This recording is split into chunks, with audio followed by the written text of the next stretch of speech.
Keep in touch. I'll tell you when he's back in my 5 minutes. Who's down to your right? Jeff Croft, who's testified. Jeff, you still in here? Is that here in the back? Yes, sir. Okay.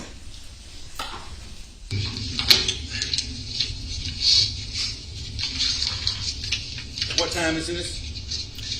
It indicates 9:50. The time was incorrect on our recording system, but my notes, my report indicates it was approximately 11:09 a.m. Thank you.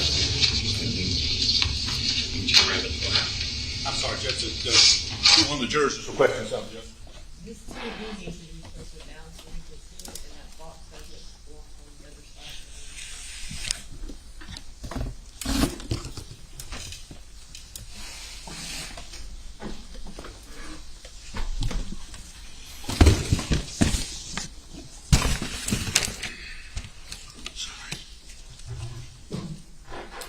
Thank you.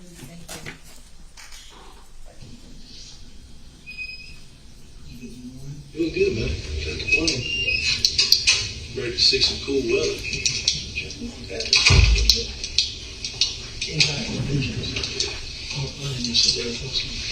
I had none of your life. Probably me too.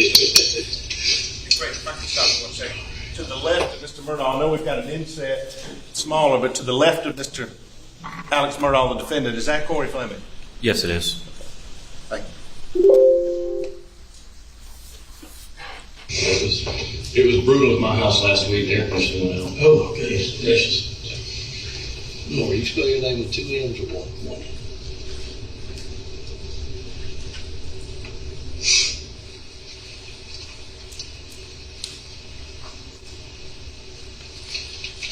All right, sir.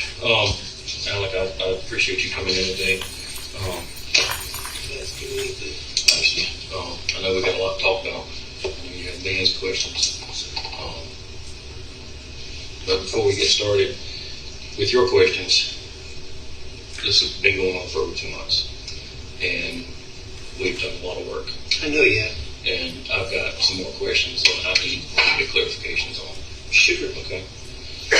So we'll start with that. Wait a minute. Hold Yes, on. sir.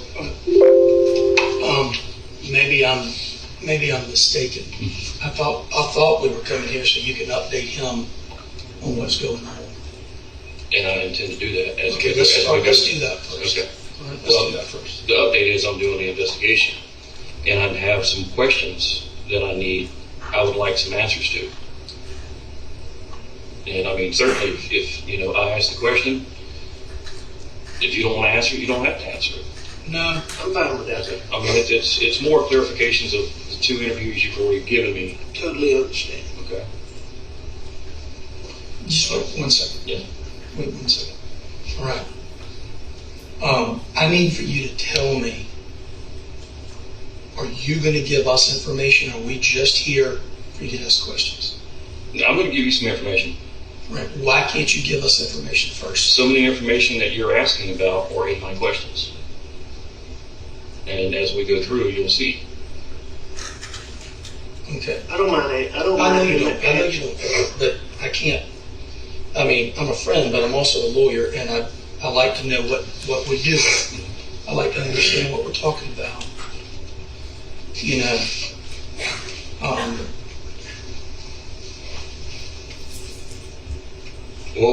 need you to answer this question. Are you asking him questions to further your investigation, or are you asking him questions because you think that he's a suspect? I need a straight answer. I am asking these questions to further my investigation. All right. Does that mean that you're not asking him these questions as a suspect? Good. Say. Because I'm not comfortable with you asking him questions as a suspect when I came here with the thought that you were going to be telling him where you are in the investigation, what it is you've done, seen, uncovered, whatever. That's why we came here. Well, let me respond to your question. It may not be a direct answer that you're looking for. And I've told Alec this when we first met. Any homicide investigation, you start with the closest person and or the person who found the deceased. Both cases, that's Alec. Everybody stays in that investigation until we can get them out. And right now, because of the questions that I have that I need explanations for, I cannot get Alec out. Okay. That's a reasonable statement. I don't have a problem with that statement. That's fine. I don't read it, but everybody in the United States of America has an opinion on this case. And because I know everybody, I know it's a bunch of bullshit. I can't imagine that y'all are going to be asking about nonsense in the internet. No. Well, I mean, just like you, I'm aware of what's out there. Yeah. I have not read every article. I don't care to read every article because they're not doing the investigation. That's I right. am. That's right. All right. Well, Elliot, if you're comfortable and you feel okay, Yes. then that's fine. Do But I'm anything to help. all right. That's fine. So I want to go back to Monday morning, and you went to the office. Okay. What time did you go to the office? Who was at your house when you left? And what time did you go to the office? We had been to a ball game that weekend. I don't remember exactly what time. It would have been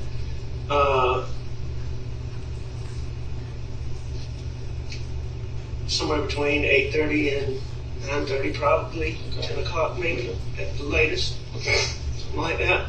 And when I ask about time, I'm not saying it was 5:11 or something like that. I Totally need understand. ballpark, That's as close as you can get to it. And if you need to know exactly when,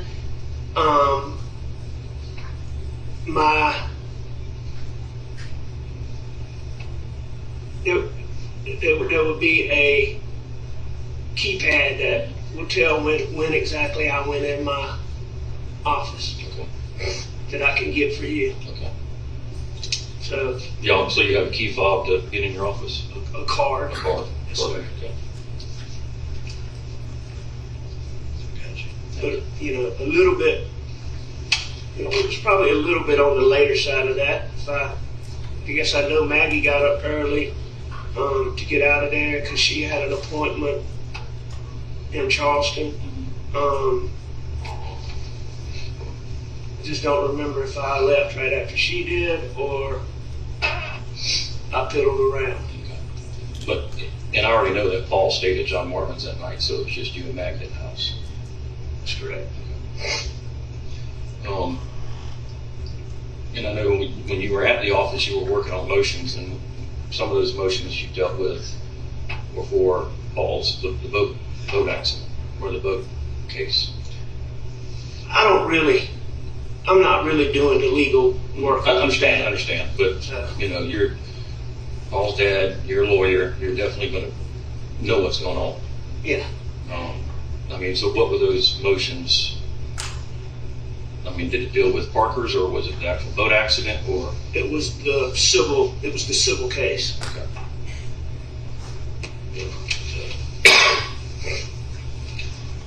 What time did you leave and get home? Earlier than normal. I'd say 5:30. That's when you left the office? Sir. Okay. What time did Paul get home that night? Me and Paul got there about the same time.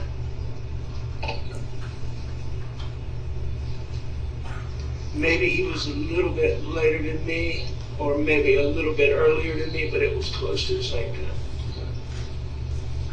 And y'all rode around the farm. I believe you said 2 different trucks, or 2 different vehicles. So, What were those 2 different vehicles? we rode in the white pickup truck, and we rode in the black pickup truck. And either one of those, did you see any long guns? Take your time. It's okay. Did you see any rifles or shotguns? I don't remember seeing any that day, no. We did have pistols. Yeah, because I know you said you went target practicing. Well, not really target practice, just shoot. Yeah. We rode around for a couple hours, just looked at everything. All the stuff fall in on the farm, and we just spent,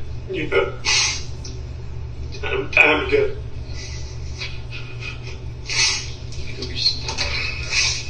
I'm sorry. No, don't apologize. Hey, you can do this? I can do it.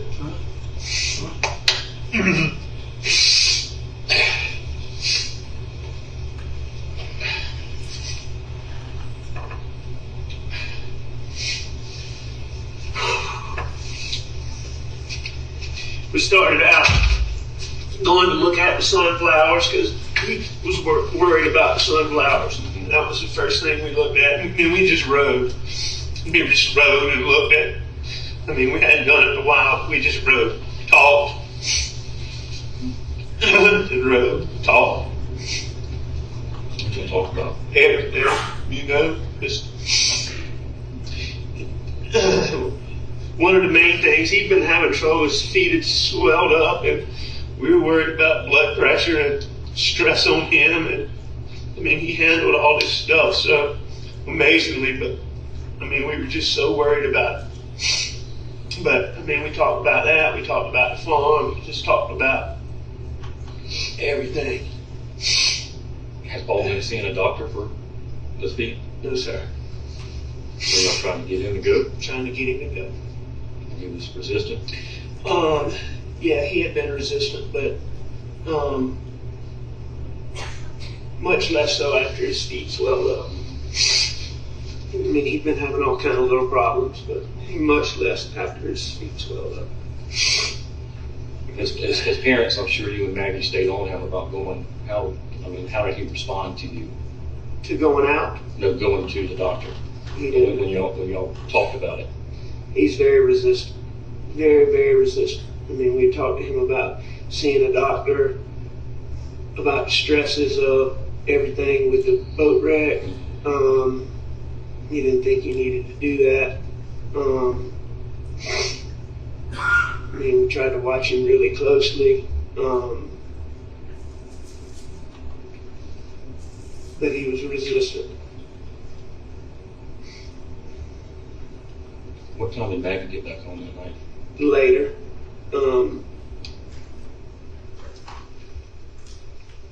I'd say probably, the best I can tell, a couple hours after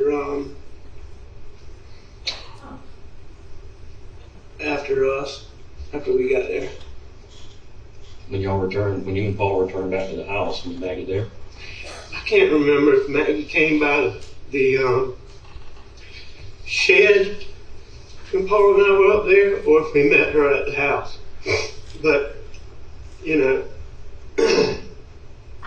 it's not unusual for her, if we're messing around, for her to swing through up there. Mm-hmm.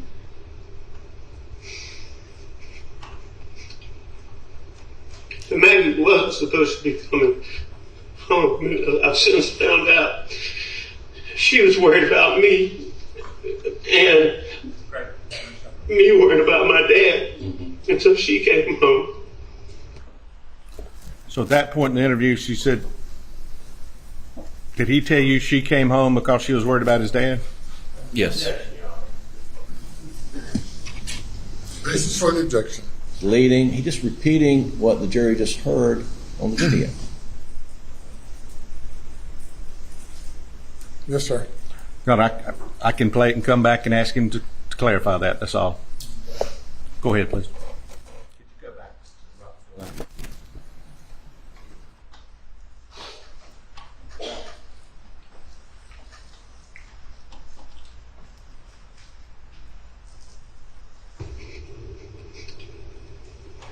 But Maggie wasn't supposed to be coming I've since found out she was worried about me and me worried about my dad. And so she came home. Where was she going to stay that night? At Edison. We were having work done down there. And I wasn't 100%, but it's pretty well she was going to stay at Edison. So it kind of surprised you that she came back? That didn't totally surprise me. She'd let me know earlier that she was coming home. But then I found out later why she came home. She was concerned for you. Sir. What time did y'all sit down and eat dinner? Not too long after that. Blanc had made dinner. And so the three of us ate dinner together. What was the conversation around the dinner table? Normal. Regular stuff. I mean, I can't tell you exactly, but... How was Maggie's appointment in Charleston that day? I think it had gone good. We didn't really get the chance to talk about it in detail. She's been having a couple little medical issues. I can't even remember which one. It wasn't anything huge. I can't remember exactly which one she went for.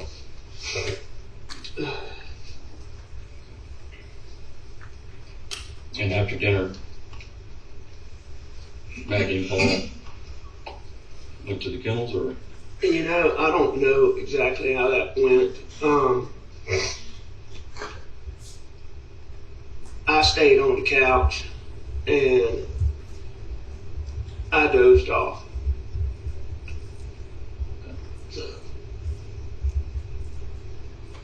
And then I got up. Did you watch TV that night? I know the TV was, I believe the TV was on. But I wasn't watching it. You know, I mean, We'll stop right there, please. And I'm not going to ask you to repeat that, but this next question regarding a tree video, had you confronted him with that before? No, sir, I had not. Okay, please go ahead. There is a video on Paul's phone of you and him on the farm that night. And you were in khaki pants and a dress shirt. You were playing with a tree. I don't remember playing with a tree. Yeah. I guess there was a tree sapling or something that had fallen over or bending over, and you were trying to get it to stand up. But I mean, the question in that is, when I met you that night, you were in shorts and a t-shirt. At what point in that evening did you change clothes? I'm not sure. It would have been, Before dinner or after dinner? no, it would have been, what time of day was that? I would have thought I'd already changed. There's not a time. Is he asking you now what time that picture was? Yes, sir. Go ahead. I was down on it because there's so many posts, but I want to say it looks to be about dusk. So that would have been 7:30, 8 o'clock. I guess I changed when I got back to the house.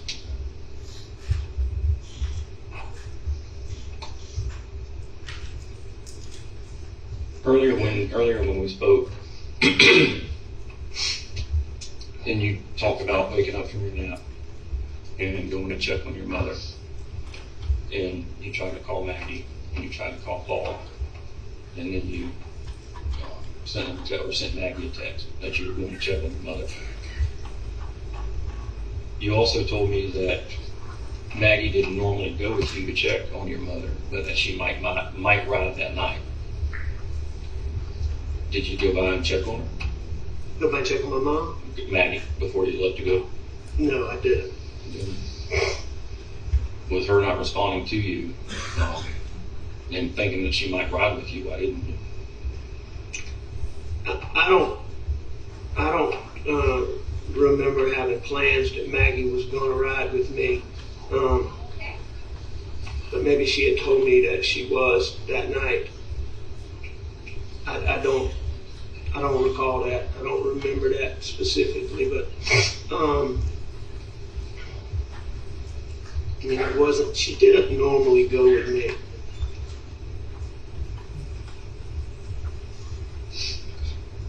I mean, it's not like we had plans that she was going to ride with me, or that she was going.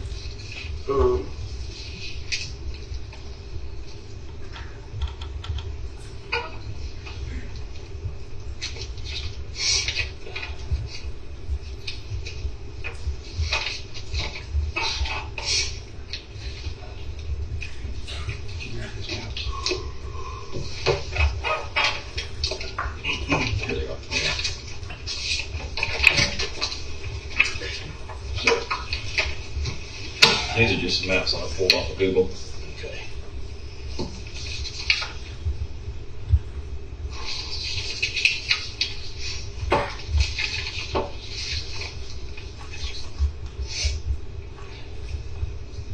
What route did you take from Moselle to your mom's? I would have gone to the right on Moselle Road, 63, into Varnville, turn left on the road, right before 278, 601, and then in front of the school, turn right. That's how I believe I went.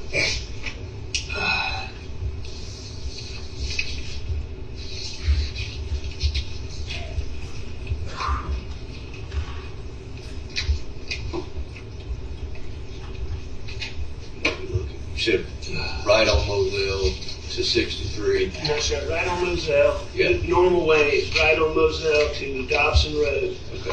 Dobson Road to 63. 63 into Barnville. Left on whatever the road is that goes to the school.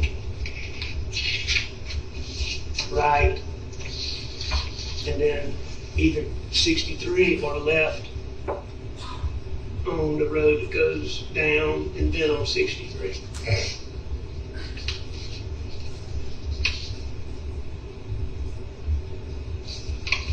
How often did you go visit your mother that night? I mean, it wasn't infrequent. It wasn't all the time. I mean, visit her, all times a day. Checking on her, especially with your dad being sorry. She had been having a particularly, she's got Alzheimer's really bad, or pretty bad. And she had been particularly agitated.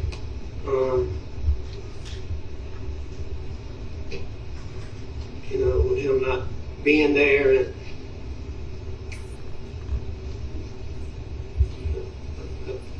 checked on her more in the days and weeks following my dad's passing than,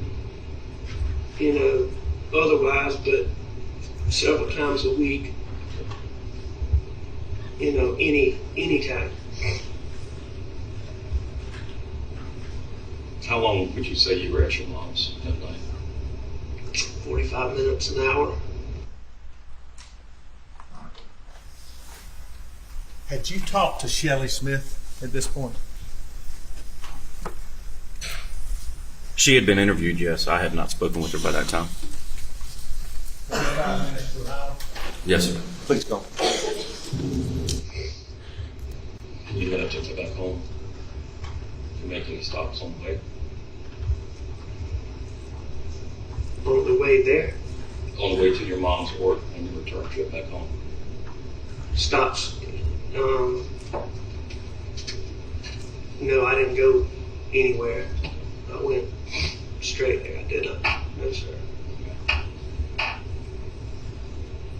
I mean, earlier in the day when you were down at that shed in the kennels with Paul, Did y'all discuss any injuries to any dogs? Did he and I? No, but Rogan Gibson told me about the dog's tail, and somebody saying his leg was broken. Stop there, please. Which one's his dog? You turn up Mr. Orange's volume. Video. Yes. Or turn up the volume.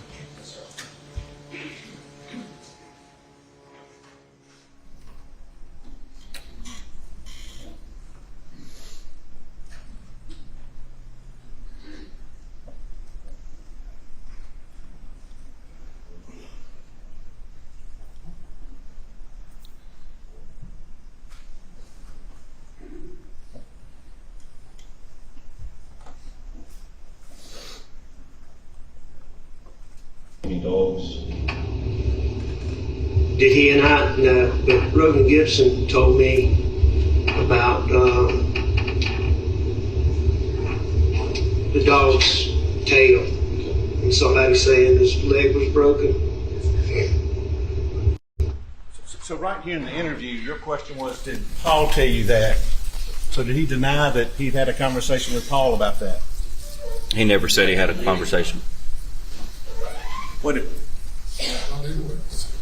if anything did he say about whether he'd had a conversation with Paul about that? He didn't indicate that he had a conversation with Paul. He said he had a conversation with Rogan Gibson. That he'd heard that from Rogan? Yes, sir. Which one's his dog? It's a chocolate puppy, I think. Was the leg broken? Not that I know of. I can certainly see why something might be wrong with his tail, because when I was out there, he was chasing his tail and putting it through the fence and trying to grab it. So that was all that puppy energy. When you got back to Murdaugh, which driveway did you enter? I went into Brick Gates. And Maggie and Paul weren't there. Were there vehicles at the house? Yes, sir. How did they get down there that night? Still, I was hoping you were going to be able to tell me that. The only thing that I can come up with is that black truck. Is that Buster's old black truck? Yes, sir. Does it normally stay down at the farm, or does it stay at the house? Both. Both. Did Maggie ever walk down there? Maggie walked down there a lot. But Paul, I mean, it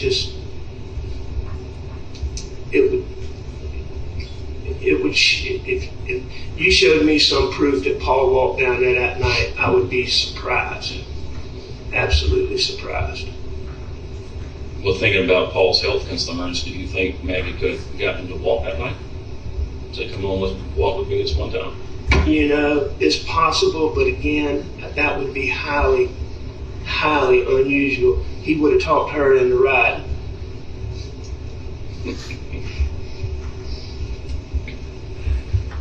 Been highly unusual for him to walk. So when you were at the kennels, you were just down there with Paul. You left and went back to the house for dinner. You know, I mean, Paul and I were just knocking around up at the shop, the shed, the kennels, and just the whole property. And that was before dinner, yes, sir. And you didn't go back down there after dinner until your return trip from visiting your mother. Yes, sir.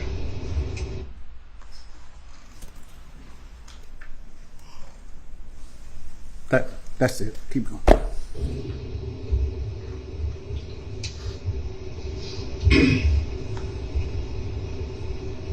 I've got information that Paul was on the phone. Had you confronted him with what you're about asking prior to this? No, I had not. And the question you had just asked him, did that deal with whether he went down to the kennels or not after supper? Correct. And he said he had not. He had not.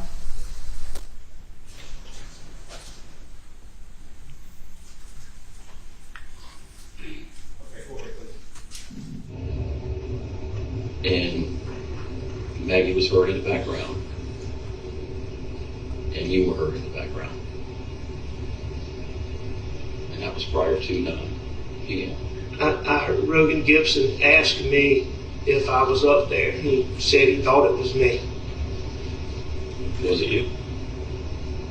At 9 o'clock? Yes, sir. No, sir. Not if my times are right. Who do you think it could have been? I have no idea. And Rogan's been around your family for pretty much all of his life, Oh, absolutely. and he recognizes your voice, and you have a distinct voice. Do you think of anybody else that has a voice similar to yours that he may have misinterpreted? No, sir.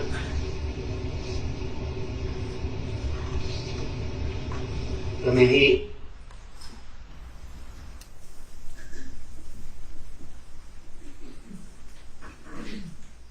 when we were talking, he had asked me that. So, I mean, he had told me that he thought I was up there. Did that surprise you? Yes, sir.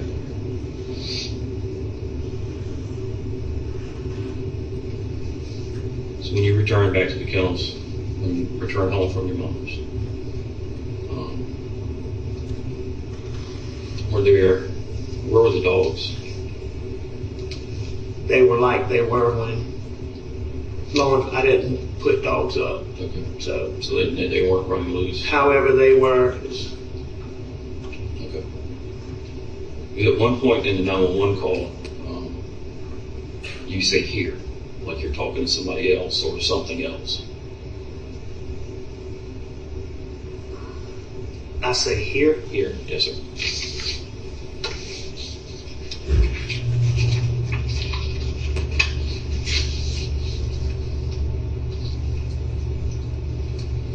So the dispatcher is asking you if they're breathing, and you said no. And she asked did you see anyone else in the area, and you said no. She asked about guns near them, and you said no. And then you kind of stutter and start moving around, and you said here.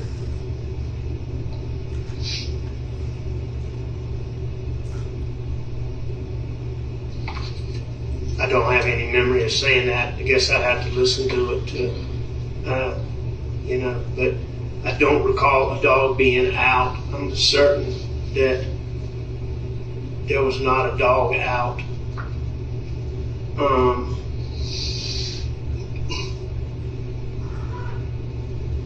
There's other things people have told me about that 911 call that I don't remember.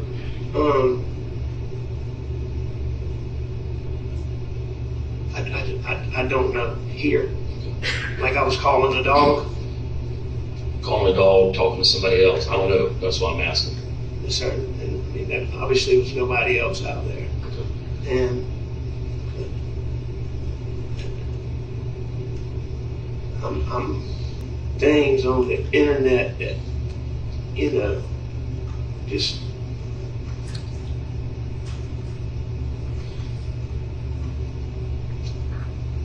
but nothing new, no, sir.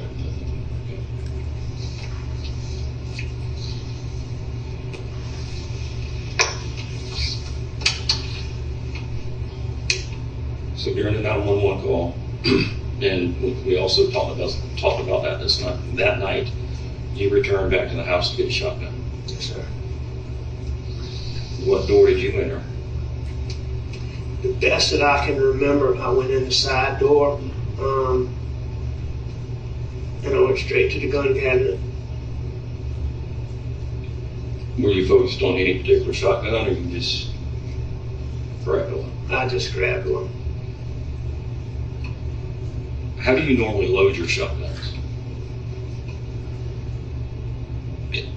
Avid hunters load shotguns special ways, different types of munitions, and I'm just asking you how you load yours. I mean, I normally put it in the chamber and push the button. What type of shot do you load? All kinds. I mean, I've loaded bird shot, buck shot, slugs, skeet shot. At the same time? I mean, would you load like a bird shot and a buck shot in the same load?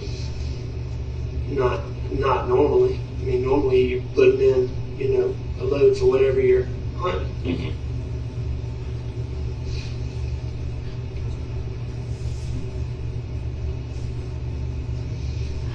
The reason I'm asking about that, the shot shells that we recovered that night, one was a turkey load, one was buckshot. I understood that. The shotgun that you had with you that night, there was a bird shot and a buckshot. When Jeff went back the next day, I'm not sure which attorney it was, pointed out that there had been a shotgun laying on the pool table that he had put away, and pointed out that ammunition that was with that, and it was a buckshot and a bird shot. And then the shotgun that we took for potential comparison, it was also loaded with a bird shot and a buckshot. So I have all of these consistent loads along with what's that in the feed room. I call it the feed room at the kennels. Is that what you call it? That's Okay. good enough. Okay. If I say feed room, I just want you to know what I'm talking about. The night I grabbed the shells that I could get my hands on, I don't, I had no idea exactly what I had. Okay. Also, when we talked, I asked you if it was normal to keep guns down at the kennels, and you said you would have to check. Have you been able to check to see what was missing from your collection? I have. Yes, I know what's missing from what I believe is missing from our guns. Okay. And what are those? There's 3 guns that I think are missing. Okay. And what kind of guns are those? It would be a Benelli shotgun, a Browning shotgun, and a pump shotgun. The Benelli and the Browning, are they pump or autos? The Benelli and the Browning are automatic. And the pump shotgun, what brand is that? I believe it's a Remington, but I'm not positive. Are they like standard brown and black, all black, or camo? The Benelli is black. The Browning is camo, and the pump is camo. Would you have those serial numbers recorded anywhere? I don't have them recorded, but I'm sure. I don't know where the pump shotgun exactly came from, but I should be able to have the Benelli and the Browning. Okay. Because we don't know if they're stolen or where they are. So I really can't get them entered into NCIC. Go ahead. But I could alert the ATF to where if that gun is run, that there would be an alert on it, and it would get me at least back to the gun and the person that may have had it. Absolutely. So if we could work on that and get those as soon as possible. Absolutely. You said the Benelli's black, the Browning's camo, and the pump is camo? Yes, sir. Okay. The Browning is a brown camo, and the pump is a green camo. And, I understand also that a 300 was used that night. And I know there's been some, I understand John Bedingfield said he only had 2 of those, one of which was lost 3 a long time ago, but I'm telling you, now I am certain that we replaced that gun. All right? Actually, John knows that he sold Maggie a 3rd gun. Okay. Okay. And the story was that she was supposed to let you know that she paid for it for you to go sign the paperwork. And that never occurred. Okay. So that's why there wasn't a number? Okay. Well, he has the number. He just doesn't have a final sale on the ATF paperwork. Okay. That was replacing the one that Paul lost, yes. That's correct. And both of those 300s, those serial numbers are with the ATF and flagged in the system. So when they pop up, I'm going to get you to those. Okay. And that's, we talked about the shot shells. So the cartridge casings were 300 blackout cartridge casings that were found by Maggie. There were also cartridge casings found by your house, by the side door to the gun room, and at the shooting range. You're now asking about shell casings that were found by Maggie. That's Maggie's body, correct? The cartridge casings found by Cartridge Megan, yes. Had he ever been confronted with this information prior to right now that you know of? Not that I'm aware of. Okay. Okay. Cool. I believe he was, but not by me, I don't think. Maggie. There were also cartridge casings found by your house, by the side door to the gun room, and at the shooting range. And the ones by the house and some of the ones found at the shoot range are confirmed matches to the ones found by Maggie. Okay. So, which gives another concern. I've got the same load as the shot shells in multiple guns and 300 blackout that match ones found on your property. So you now believe that those guns, that Paul's guns were used? Yes. Okay. And missing. And I understand that somebody had seen that gun recently, but, and I'd asked Buster about it. I believe that gun has been gone since back before Christmas. Mm-hmm. No one recalls Paul's first 300 going missing around Halloween at a party at Hampton. Halloween of 2020? When did y'all? No, that because No. It was years. Yeah, it was whatever Christmas he got it. So 17. Christmas of 17. So it was the Halloween after in 18 is when Nolan believes it was taken out of Paul's truck. There was and it would take me a while to find those notes, but Mark Williams or Matt Williams is a family friend. And I may have the name wrong, but there was hundreds of people at this Halloween party. Nolan says adults were there, kids were there, and Nolan knows that the gun was in Paul's truck when they got to the party, and when they went to leave the party, it was gone. So that's the timeline on when that gun goes missing. Okay. I mean, I knew it had been a while.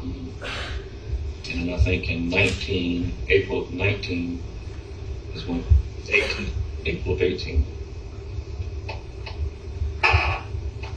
Christmas of 16, January 17 is when they did the paperwork. Gotcha.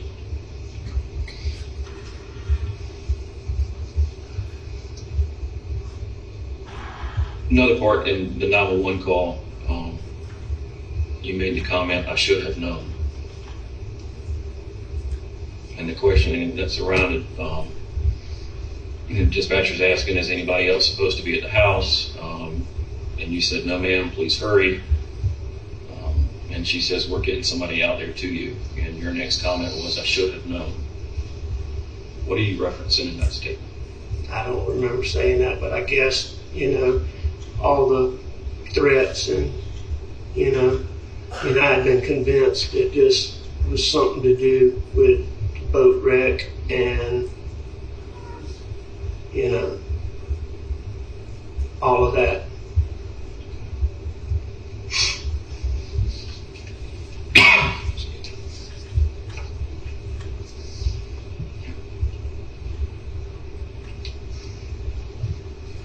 Did Paul ever get physical with you?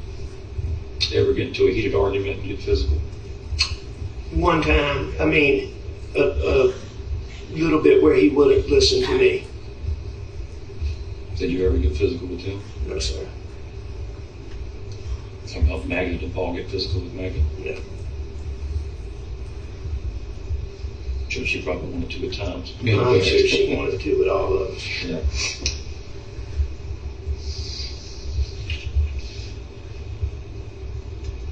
And the one time Paul did that, he had had too much to drink. And it was a very isolated incident.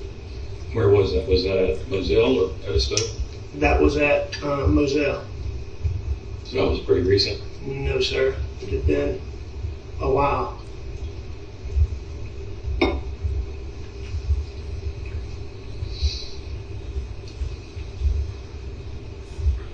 When you turned Paul over and his cell phone popped out and you picked it up and your statement was something like, I thought about doing something, but then I put it back down.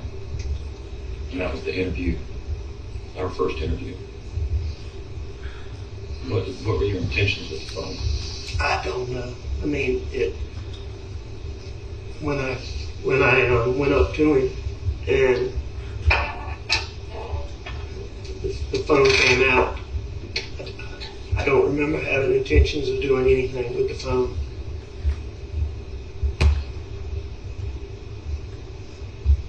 You say when I went up to him, the phone came out?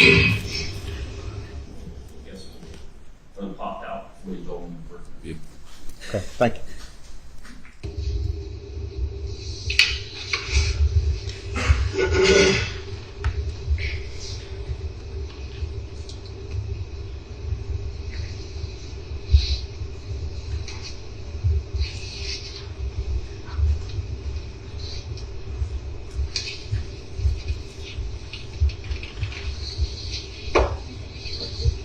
You got anything right quick? Going back to when y'all ate dinner together after Miss Maggie got home and you and Paul got back from riding around.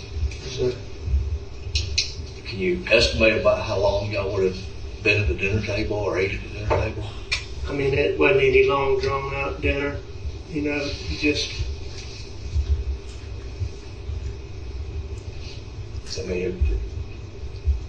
A guess is, you said there was conversation at the dinner table, but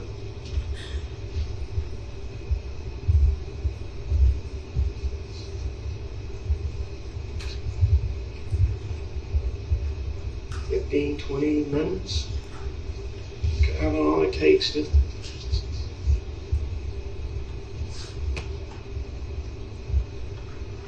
Best guess. okay.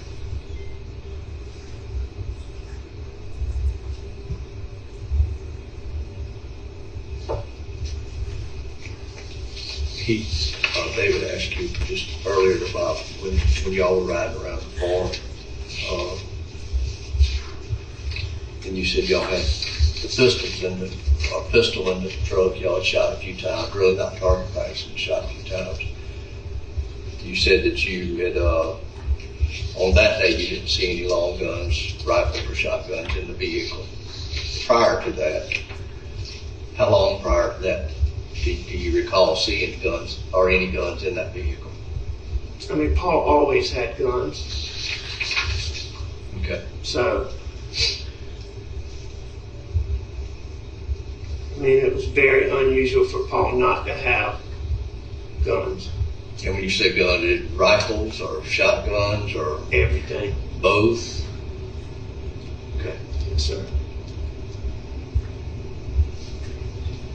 His truck that he normally drove, I believe it was the Platinum, went into the shop that Friday prior to.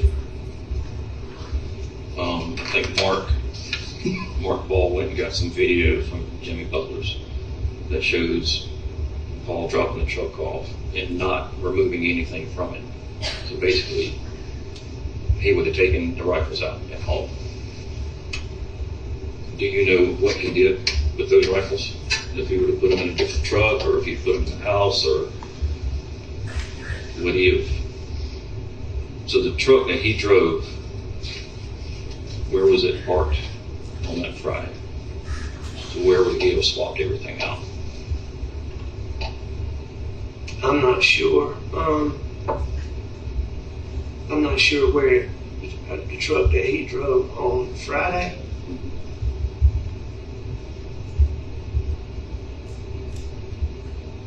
What truck did he swap out from?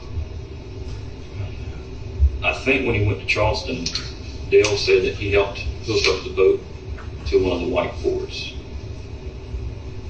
And I know one's a gas and one's a diesel. So it wouldn't have been the gas truck going to Charleston.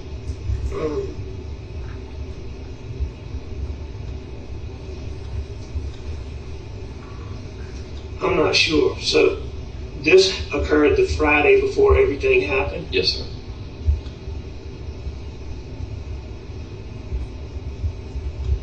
I'm not sure. On Friday,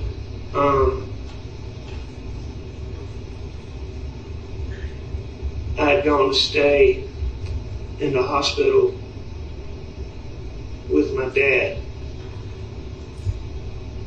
I don't believe that I saw Paul.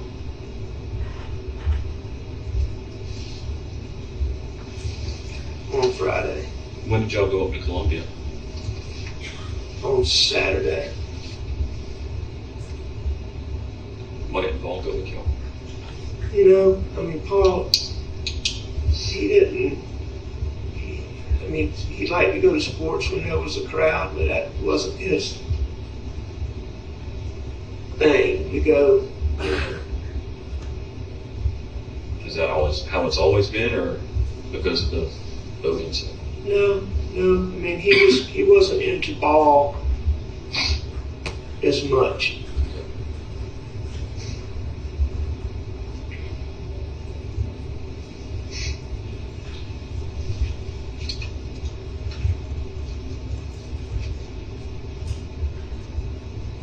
One thing that I'm trying to understand is your timeline.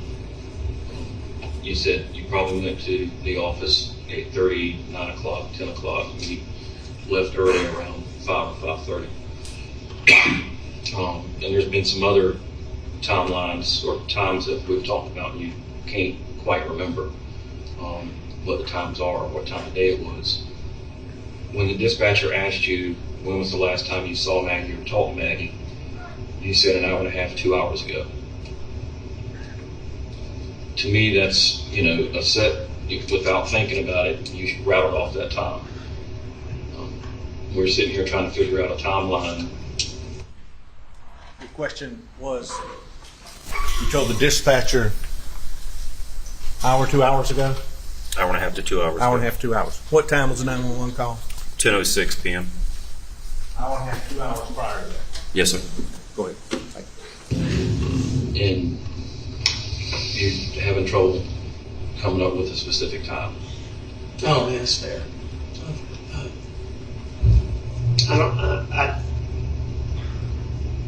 Tell me again what I said to the dispatcher.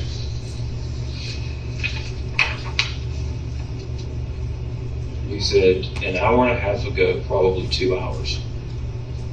And what time was that? That was when you were on the phone, and the 911 call was made at 10:06.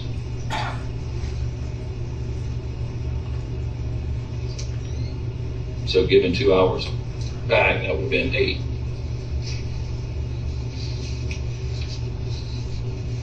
I think that's probably about,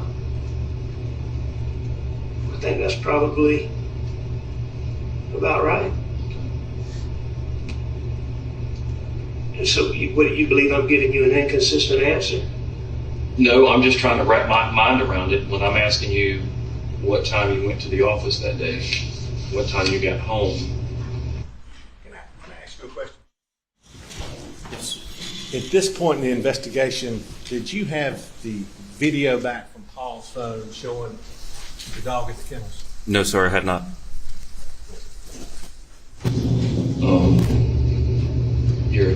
You said 5 or 5:30. I've gotten a card readout from the law firm, and it shows you going in at 5:30. Going in the door? Yes, sir. And Randy says when he left about 6 o'clock, you were still there. So the times aren't matching up. And I'm just trying to get an understanding of why. I believe I left. So that's not the first time I was at my office that day. There were several readings, but your card wouldn't work. Somebody actually had to let you in. Okay. But I've got your card opening the door at the law firm at 5:30.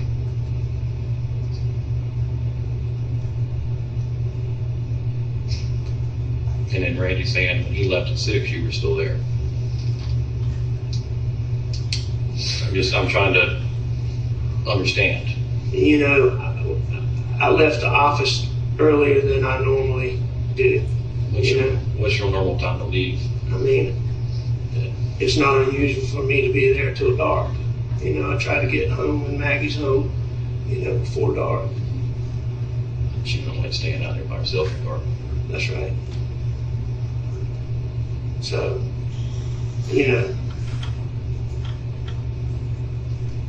if it was 5:30 or 6, I don't think I was still there at 6 o'clock. Okay. But,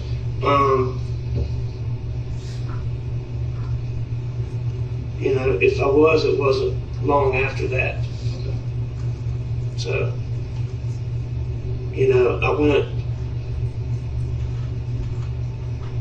I believe that I went straight home.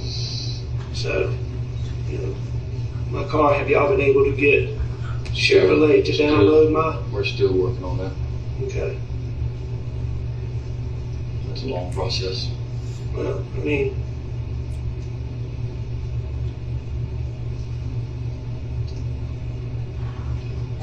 I got home early enough for Paul and I to ride the property for a substantial length of time. More than an hour. I thought probably a couple of hours that we were together, but somewhere. Did you go down the river? We rode down all the roads. I believe that we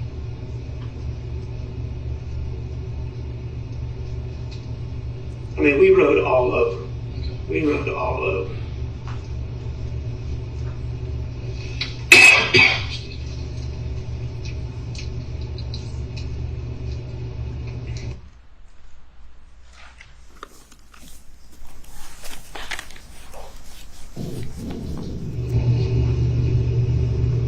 Have I been able to answer some of your questions? I know you probably have more. But with my questionings, trying to get some things cleared up, have I given you some answers? Well, I do know more than I did, for sure. So, yes, some of those questions have certainly, yes, sir. What Good answer. What other questions do you have that?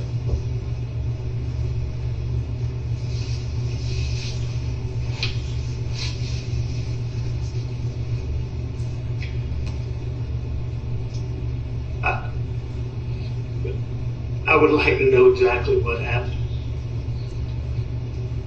Me too. The best that I've been able to put together. Tell us, looks like. Go ahead, I'm sorry.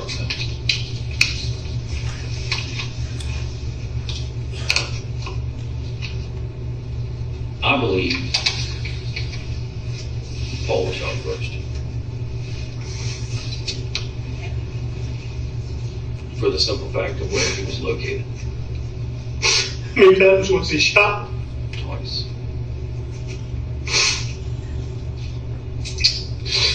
I thought he shot Maggie first because they could tell he shot her in the back of the head. What, you said he thought he shot Maggie first, or Maggie was shot first? He thought, Alex said that he thought Maggie was shot first because she had been shot in the back of the head. Go ahead.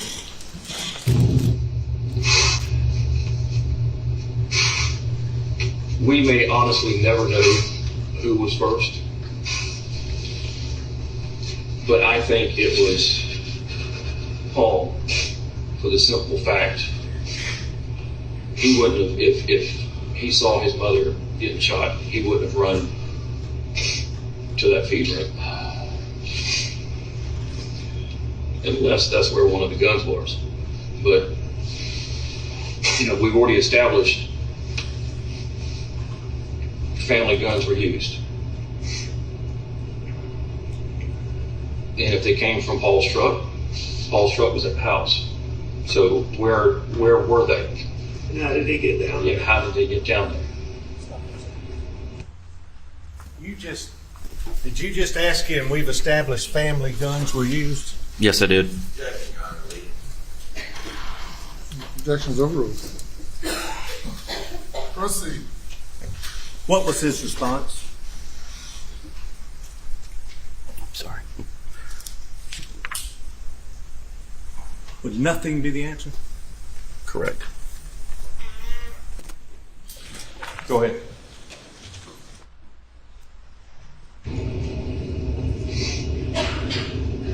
I mean, it's normal for y'all to leave your keys in the cars.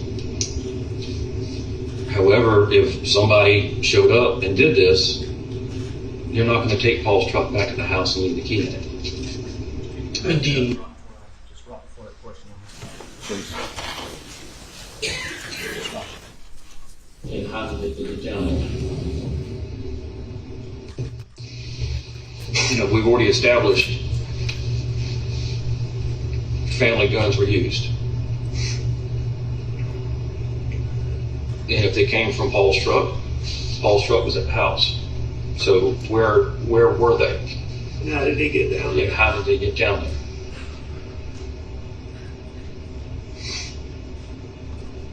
I mean, it's normal for y'all to leave your keys in the cars. However, if somebody showed up and did this, you're not going to take Paul's truck back to the house and leave the key in it. I mean, do you know that the guns were in the truck? I mean, could they have been somewhere else? They could have been somewhere else. I mean, he didn't have his normal truck. And I understand that Nolan Tootin believes he saw the gun 3 weeks beforehand. Mm-hmm. And I haven't talked to him, but is he believes it was the one that, not the one that was at the house?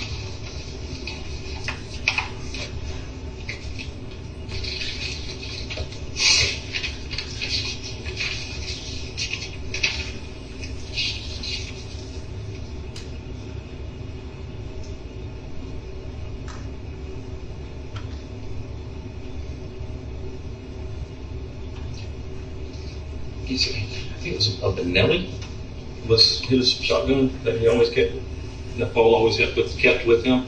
Paul primarily kept there were one of a couple of Benellis. And it was a camo Benelli. Is the last one that Nolan saw. Okay. And HDD, some type of 7mm rifle. Yes, sir. Do you have that one at home? Yes, sir. That's what he saw? That's what he saw. 'Cause I was told by somebody that Nolan saw a 300. He told me he had not seen a 300 since March after turkey season.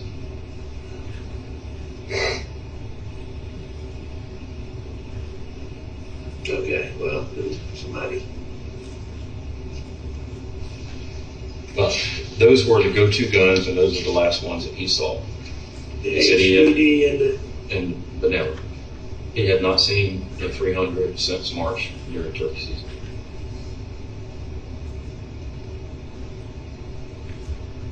And he definitely saw it during turkey season? Yes, sir. Because there was some point, back when it was missing at Christmas time. The third one's missing at Christmas time? Yes, sir. So, anyway, if he saw it in March.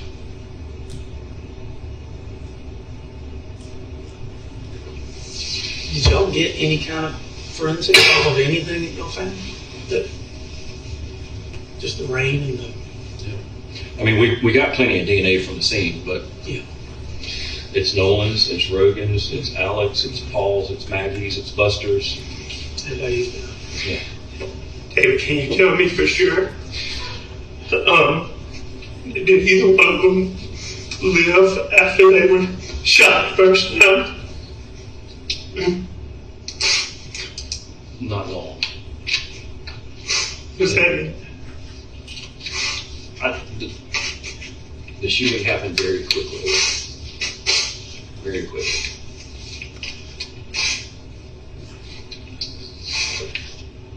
Is this one person, two persons, three persons?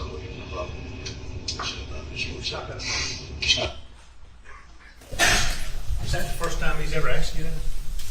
Yes, sir. Ever? That I recall, yes. In the whole investigation at this point? Yes, sir. Go ahead. I got 2 guns. I got 2 different types of ammunition. It's hard to say. It is hard to say.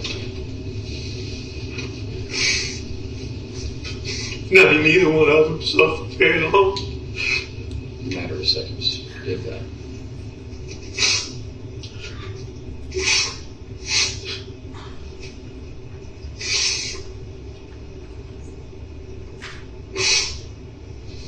Thank you.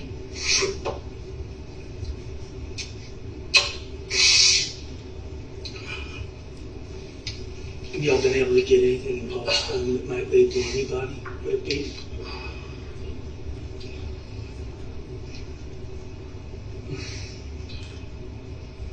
Let me ask you this question. Comes from Randy. Alec, I didn't talk to you about this, but it's okay. They got a lot of friends in the community. From the upper echelon to the lowest socioeconomic level. They think that they can ask people to keep ears out, loose lips, talking, that kind of stuff, but they don't want to reach out to anybody. Not praise, unless y'all think it's okay. I'm not talking about paying people to do stuff for investigators. Yeah. Well, I've talked to Randy about this as well. He posed that question to me. Right. I'm not going to ask anybody in the law firm or anybody in the family, hey, go out and see what you can find and report back to me. Sure.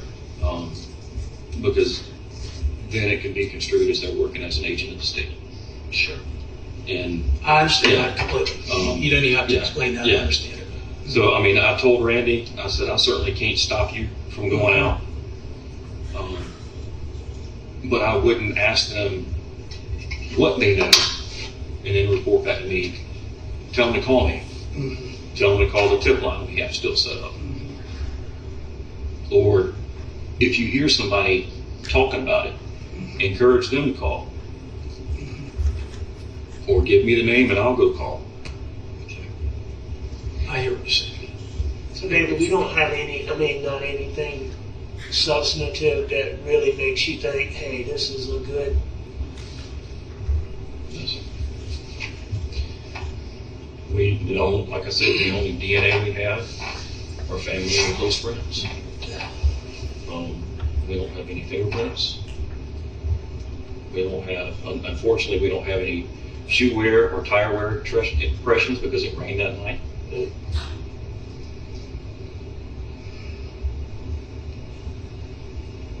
The only thing that we can go off of are the cell tower dumps, or I know the FBI was out and they were out on your property on Friday riding around trying to get some cell phone data. Unfortunately, all of that takes time. And y'all had to send because his vehicle's new, you had to send that off. Yes, sir. So it's not like when we hire experts, we come in and just download it. It's 2021 and they don't have the systems for it yet. Gotcha. But they're creating a system from what I understand. Okay. Now, I don't know exactly how the OnStar thing works. I know how the control module works. But this is something different, right? Or is it all contained in the same thing? There are two different systems that we took out. Yeah. One is OnStar and the other one is the telemetry system or infotainment center. Yeah. And the FBI says there is information there. Yeah. They just have to be able to extract it and put it in a report. Sure. So you just wait for yes, that? I'm waiting on the search warrant from OnStar Okay. to see what kind of information they can give me. Good. There's You need us signing something expedites that. I told you we'll get. I don't own the car, but whoever we need to will sign whatever authorization you need.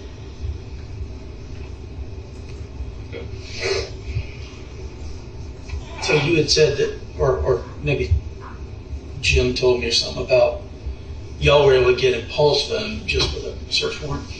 We have a what they call a partial download. Yeah. Because we don't have the passcode. Sure. We can't do a full extraction. Do you think so? My thought was that I don't know who's required to authorize Apple to open it. Mm-hmm. I know there was that big thing where they weren't going to do it. Yes, for whatever case. But I thought that if we, I think Maggie owned the phone. I think it was in her name. The account was in her name. Well, you have to have your own separate iCloud account for each phone, and we've done that for Maggie's, Paul's, and Alex. Okay. iCloud accounts. Yeah. To see if there's anything in there. Yeah. There was nothing in Paul's. I'm still waiting on Maggie's. Maggie did back hers up and stuff. I know that. So. Does that mean Paul didn't back his up? Probably. But what my thought was, and I don't know if this is even possible, but if we get the estate and we get the personal representative who is now the authorized person to authorize it to be opened. I mean, surrounded by 100 lawyers. We get a probate done like that, and I can have the powers of appointment done in 2 days, and we can authorize whatever it is you need to open. And that might be beneficial. So I think Randy and I, or somebody and I talked about that yeah, before. yeah. Well, and I said I'd do it. If any of us could do it. Yeah. Who would be the representative? Just somebody at a law firm. Probably one of your brothers, I would think. For Maggie and Paul's estate, Yeah. probably me or Mm-hmm. I my brothers, but whoever it is, it doesn't matter. Whoever it Yeah. is will do whatever Yeah. y'all need to do to. No, it won't be anybody that'll be uncooperative. Okay. Well, if y'all would go ahead and start working on that, Right. then we'll reach out to Apple and figure out how we get that accomplished. All right. Because gotta be something there. Mm-hmm. Gotta be something there. I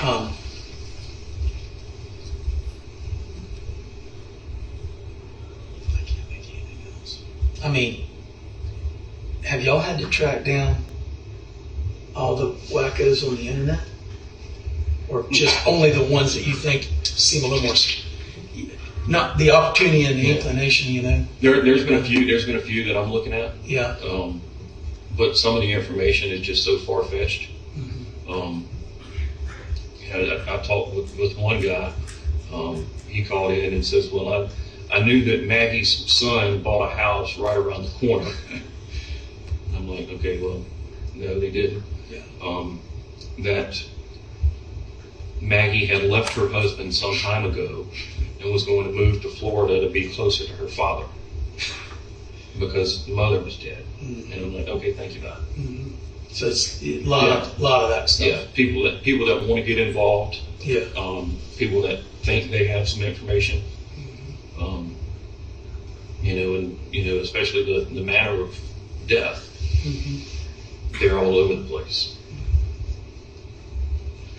Well, I mean, y'all been taking a licking in the press about not disclosing stuff, but Jesus Christ, man. I don't have anything to disclose. Well, and why are you going to tell the bad guy what you got? Thank you. I mean, I just don't understand it. I mean, look. Nobody wants to know more than this man right here and this man right here. I know. Everybody else. I believe that. Everybody else. David, how far apart in time were the shot? And did one of them know the other one was dead or had been shot? I think it's impossible to answer that question.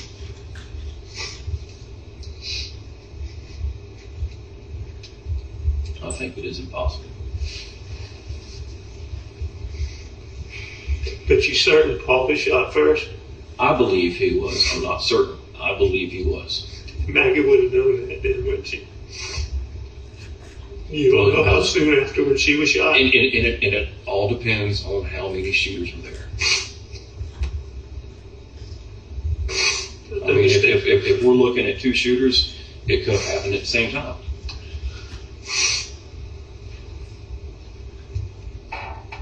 If we're looking at one shooter, it would have happened.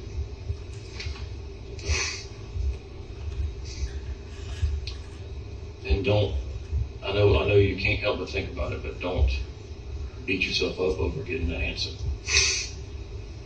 It's not going to do anything to you.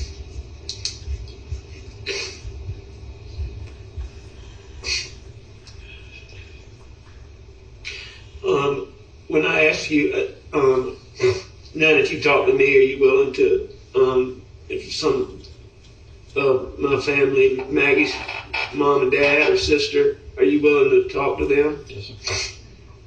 Okay. And I'll meet them where they want to.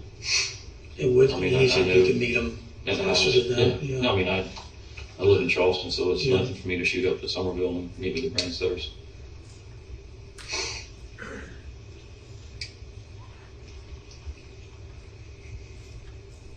Thank you. I know y'all are doing everything you can. And I don't take any personal offense at asking me these questions. I know you got to do what you got to do. Well, I mean, and I hate to give any credence to the media, but with the media keep throwing you in there, then You gotta ask the questions. if I can get every bit of evidence possible that's going to exonerate. When you get my car stuff, that'll help.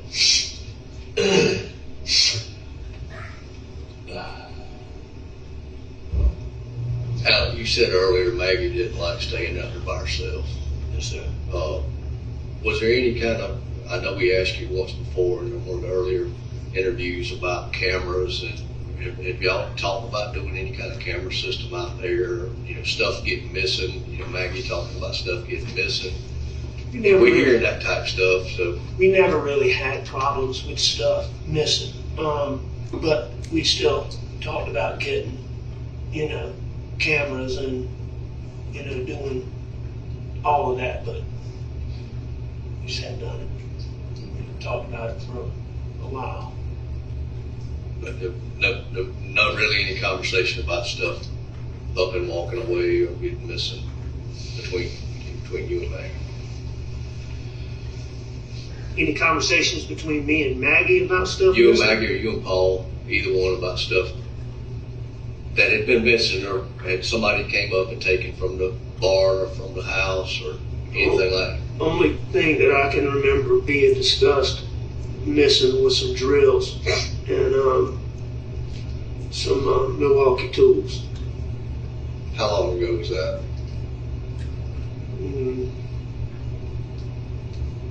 couple of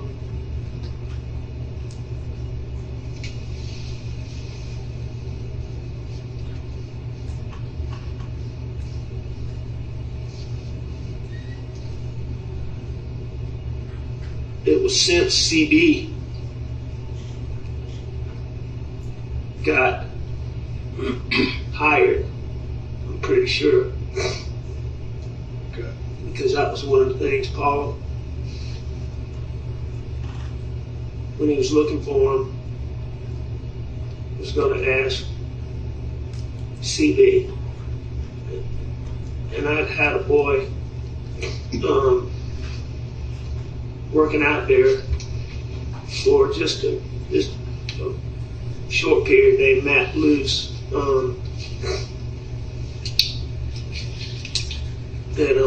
Is that the first time you've heard his name? The last name, yeah. I've heard that there was Matt. Matt Luce. I think it's spelled Luce.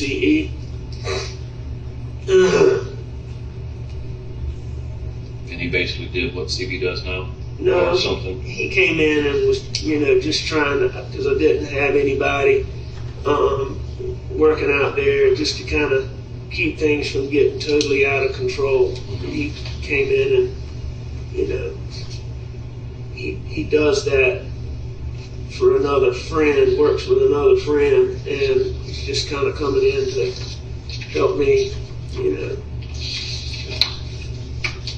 probably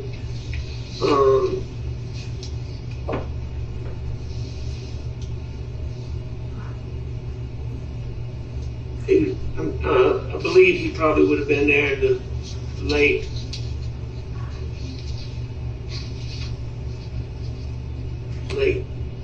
fall, probably, I'm guessing. Is he from Hampton or Walterboro? He's from Beaufort, I believe, originally, but he lives up in, he lives between Beaufort and, I'm trying to think of the name of the plantation that my friend Barrett Bowler has. That's who he works for. Barrett Bowler. Yeah, Junior.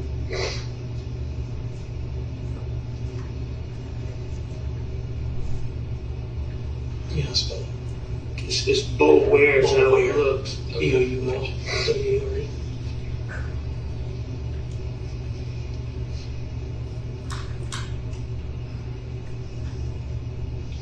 Ken the Tom Bowler, Tom Bowler. Yes, sir.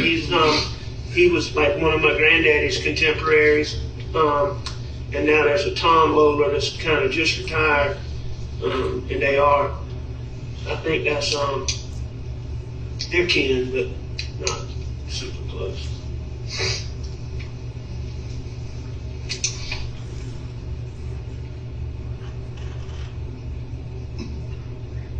How old is Matt?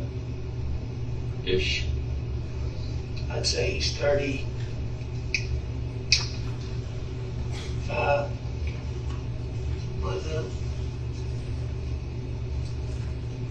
Maybe. Do you still have his number? Yeah, I'm pretty sure I have his number in my phone.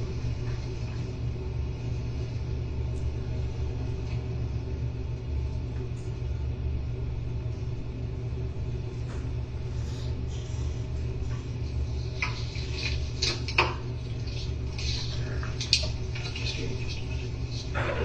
If y'all didn't have it, but I can get it.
Where'd you go?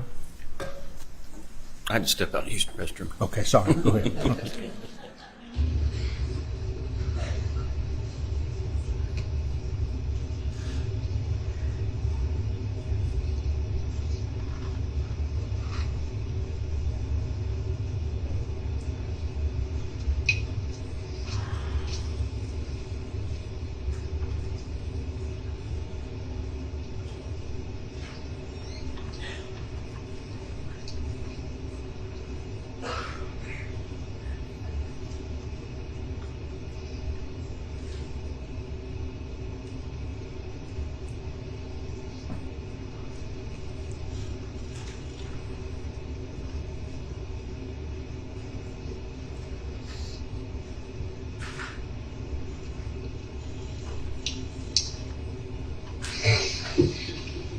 I just text the guy to send it to me. We'll have it.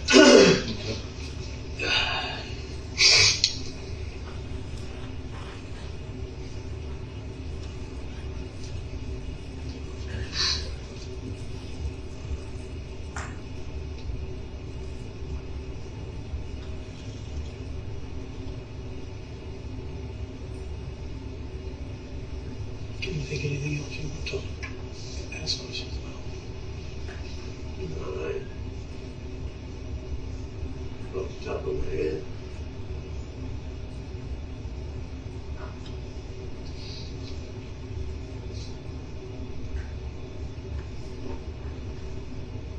The pair of guns that you bought for the Christmas presents, they were matching set, right, other than color.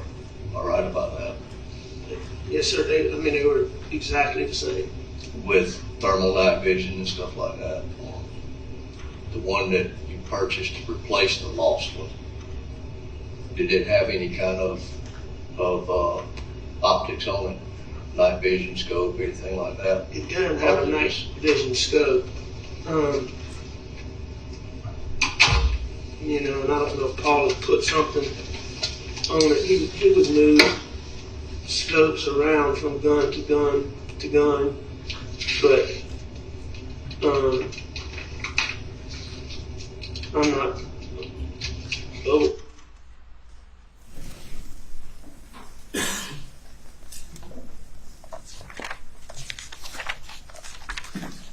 Then we're going to break for lunch. Turn at 2:20.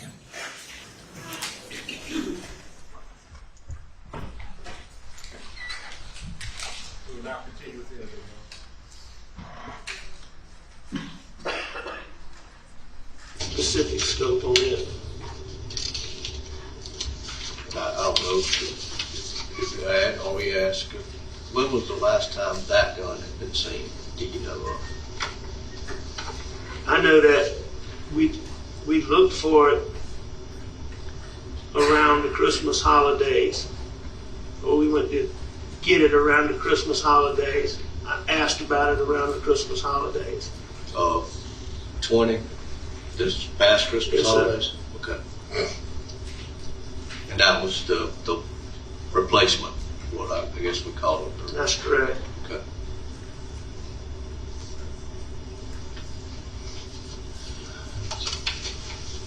Still trying to figure this out. I cannot exclude the boat incident and those involved. I know that y'all are currently going through the civil portion. How far had that progressed? I mean, were y'all in the talks? Was it breaking down? Can I say something real quick? I know nothing about the any of that stuff, and he's represented by lawyers in that case. Mm-hmm. I don't think I personally believe he shouldn't be talking about that unless the lawyers he's represented by participate. I don't think it's. I mean, I'm sure that they're happy to do that, Mm-hmm. but I don't think that that a person should be talking about a pending action like that without their lawyers knowing about it and what Because I knew nothing about it. I was completely separated from it. I don't mind. You know, I have insurance companies hire lawyers, and then, you know, some of my partners are helping with that also. But you know, it's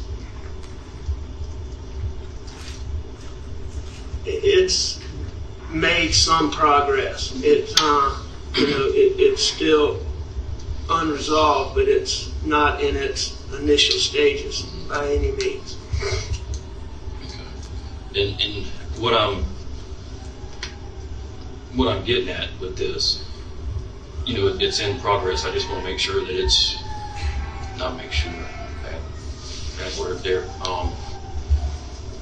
You know, did one party say this and y'all countered or something like that, where the other people are pissed off, and now we have somebody out there with more motive because now they're thinking, you know, Paul's going to get away with this. And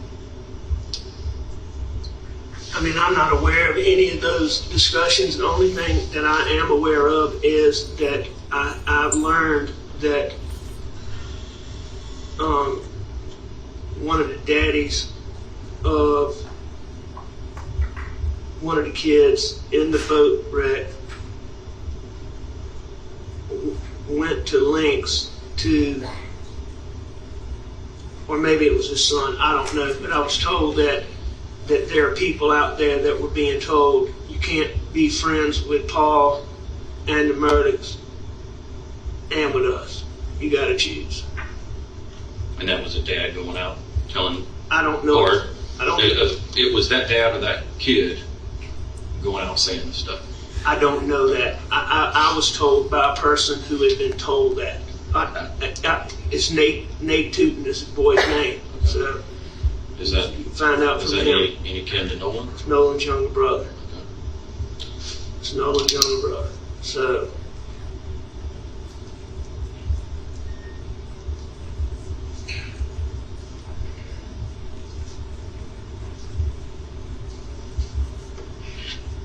I'm gonna answer this. Yes, Y'all mind, Buster yeah. and I have a deal. Buster?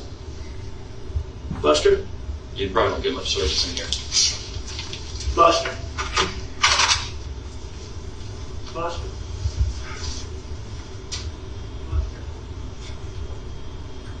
If you go outside, hit that green button on the right.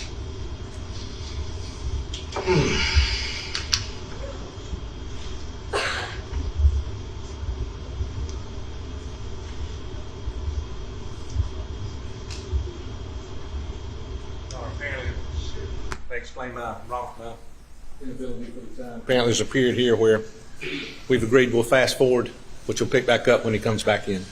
And the defense has agreed with that, it's my understanding.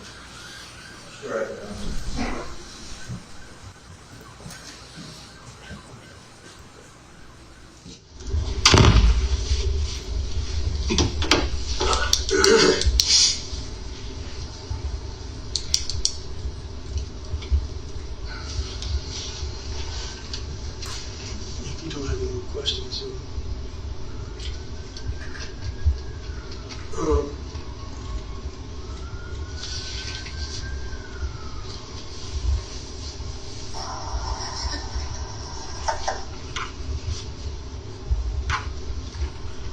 This is the Snapchat video that I'm talking about from Paul's phone. Okay. Good, that just kind of brings back here. Okay, I tell you what. Yeah, we were laughing about that because he's laughing because I'd gone to great lengths to try to, that tree had got knocked over, and I'd gone to great lengths to try to get it to, you know, be upright. Okay. And Was that night? Because the friends that we talked to said it was posted that night.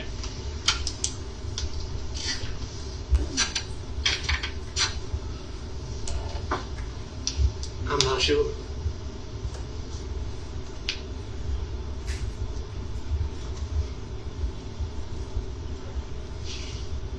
Somebody's phone on?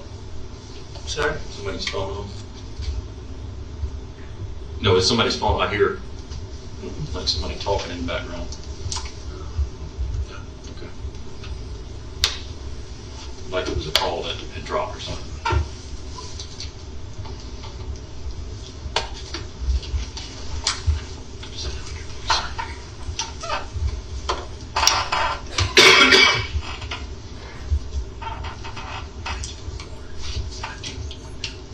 I knew you would. Throat just dry. Yeah. You need something?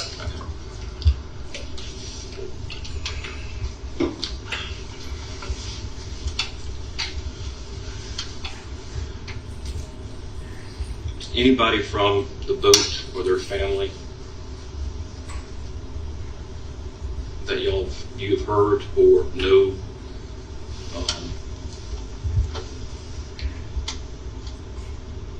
of any issues with them recently or prior to this incident? Like any confrontations? Or them saying anything in the community about the lawsuit or the pending charges, anything that would kind of lead me. I mean, David, I told you about the,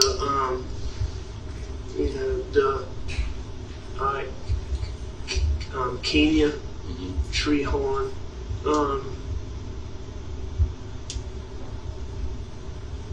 A month or so, maybe 6 weeks before this happened, called me, just all out of sorts, and told me, I told you about Yes, this, sir. right? We've interviewed her, yes, sir. So, I mean, she said she'd heard it from 2 different places that family from the boat wreck was, it was over the top that I really didn't, pay it a bunch of attention.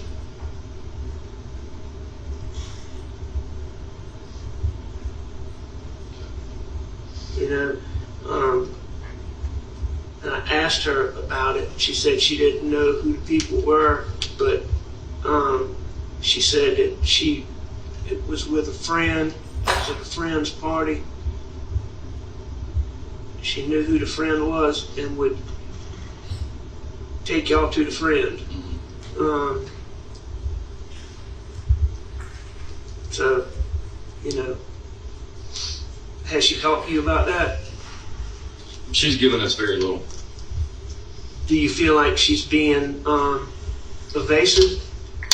Because let me tell you what I've tried not to do. I know y'all have to look at me. I've tried to have as little discussions with the people that y'all are interviewing, with all this talk about how I fixed this and fixed that with the boat wreck, which is totally untrue. I've tried to not have a lot of conversation with people that, I know y'all need to talk to. Well, the problem that I encounter, and I think everybody in law enforcement encounters in any investigation, people on the street talk and they run their mouth and they'll talk to friends and they'll talk to families and they'll talk to victims. But when the police show up, they keep their mouth shut. So she's not talking to you? She has given us some information. Okay. Some information. So is there a problem with me going to her and, I'm not going to answer that. So you're not telling me not to do it? I'm not going to answer that. Okay. Either way. I'll get somebody to talk to her. All right? To try to get her to cooperate with you. Darn. Allergies. Excuse me. All right. Do you have any more questions that I might be able to answer? And if you can't think of any now, reach out, call me. I will know. I mean, you've answered a lot of things I had questions about, and I appreciate it. And I'll call the Bransteaders and see if they want to meet. Maybe get Marion up there at the same time so I can just meet with them all together. Does Marion, I know they live on the Walla. Does Marion work? No, she doesn't work. And they're kind of between Wadmalaw and, I mean, they're residents of the state of Florida, but they're here as much as but they're in Greenville a lot right now. Yeah, because of grandbaby. The baby, that's right. Thank you, man. Yeah. I just, a few more questions. Okay. Did you kill Maggie? No. Did I kill my wife? Yes, sir. No, David. Do you know who did? No, I do not know who did. Did you kill Paul? No, I did not kill Paul. Do you know who did? No, sir, I do not know who did. Do you think I killed Maggie? I have to go where the evidence and the facts I take me. understand that. And you think I killed Paul? I have to go where the evidence and the facts take me, and I don't have anything that points to anybody else at this time. So does that mean that I am a suspect? You were still in, like I told Corey earlier, you were still in this.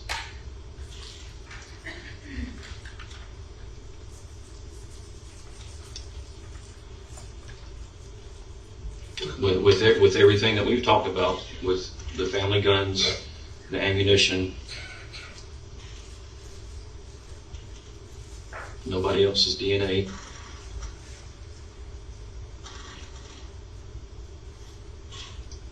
I have to put my beliefs aside and go with the facts.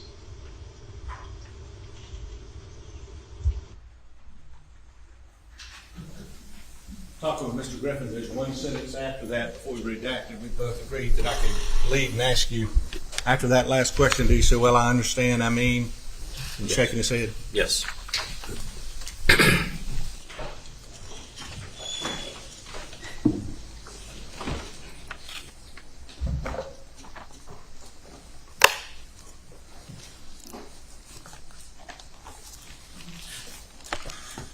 So on August 11th of 2021, after this interview, during this interview, did you consider Alex Murdaugh a suspect in the death of his son and his wife?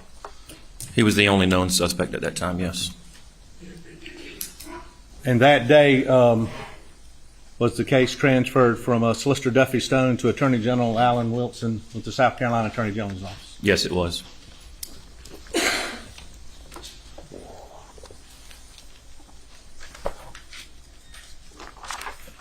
I just want to go back right before we ended, and I'm not trying to get you to repeat this, but do you remember when you asked, or do you remember when he told you, I know y'all got to look at me, and I've tried to have as little discussions with people that y'all are interviewing, you know, with all this talk about that. You remember that? Yes, I do.